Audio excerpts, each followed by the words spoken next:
Our fourth course that is more or less our bread and butter course, it's called Biomechanics.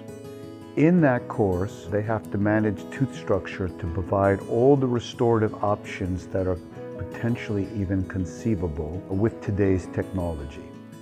And the course has a very unique structure. It starts off with modes of failure, what happens to natural tooth structure and restored teeth, or restorative dentistry. But then it focuses on what I would call interface management.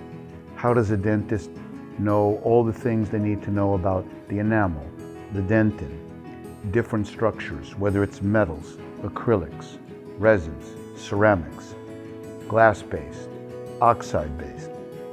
Dentistry has gotten much more confusing because we have so many more choices.